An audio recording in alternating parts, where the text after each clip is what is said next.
Hello again, YouTube. This is Veteran Mountain Man, and today we are going to discuss something that will be important to you since the newest attack in Great Britain.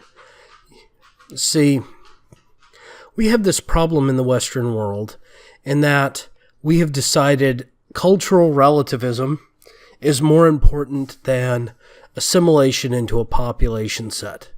So you and I are required to behave within the statutes of the law and of reasonable societal politeness, yet immigrants that we bring in or open border people that come running across are not. And that's because their cultures don't believe in those kind of things. So we end up with this dichotomy. And the worst of them is the Islamic faith with the Islamic extremists and the terror attacks. And right now in London, the mayor of London is talking about how, we mustn't blame Islam for this. It was a single person. Yes, he was Muslim, but it's not all Muslims that caused this. Yet, when you look at the statistics for terrorist activity over the past decade, the number one terrorist activity group is Muslims, followed by number two, communists.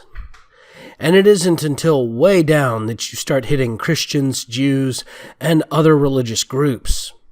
Why is this? Well, it's because Islam has not had a reformation, much like communism has never had a true reformation either.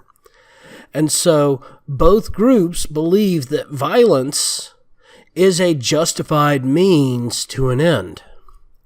And when you have that as a core fundamental of your belief, you are more likely to act out violently.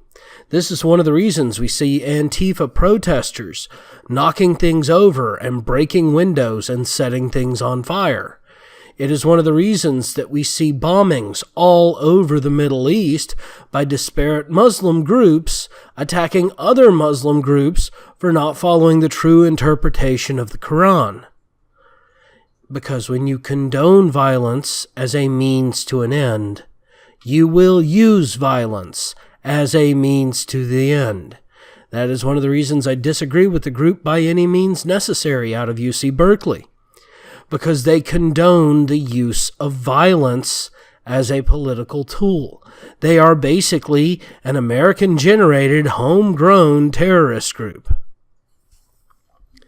Now, I know that sounds kind of harsh, but it's true when you look at it. And I know you're going to say, well, Veteran Mountain Man, what does that mean? What can we do because of this? Well, we've got a few options. The first and foremost is we need to tell our politicians to stop. They are the ones that continue to push this multicultural is our strength agenda. Diversity is a strength as long as it is true diversity. That includes diversity of thought. However, there are some groups that are antithetical to diversity.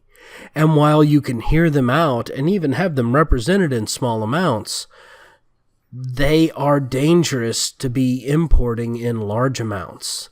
And I'm not going to say that all Muslims are going to be dangerous to the United States.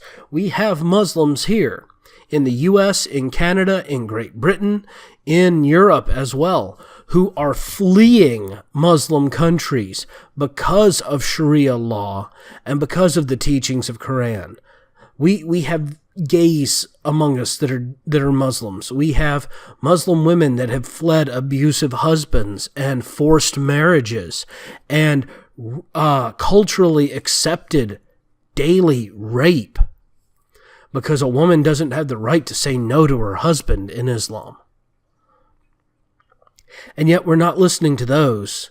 We're listening to imams and members of CARE and the organizer for the Women's March, all of who are talking about bringing Sharia here. Well, why do they want to make here the same third world armpit that the country they fled was? Why? None of them can answer that. All they can say is, it's God's will that we use the Sharia law. Well, you know what? That's an appeal to authority. That's a logical fallacy. And those of you who listen to my channel regularly already know what I think about logical fallacies. I think they belong in the BS zone. And this is most definitely a no BS zone. Well, I want to thank you all again for joining me. As some of you may have noticed, I have started to monetize my videos. I did this to kind of scrounge up some additional support. I'm also considering opening a Patreon account so that a few of you might help me out here and there where you can. Mostly just to maybe upgrade my microphone, maybe, ditch this 10-year-old laptop that I'm recording on and get something a little newer, and maybe even upgrade my production software so that I can make some better stuff for you guys. Anyhow, thank you all very much for joining me. Please comment, like, and subscribe if you like what I'm doing. Also, you can follow me at Minds. That's minds.com/veteran mountain man. I will discuss anything you want to discuss on my open channel. I respond regularly to comments on my posts, so please feel free to comment. Thank you all again, and have yourself a great day.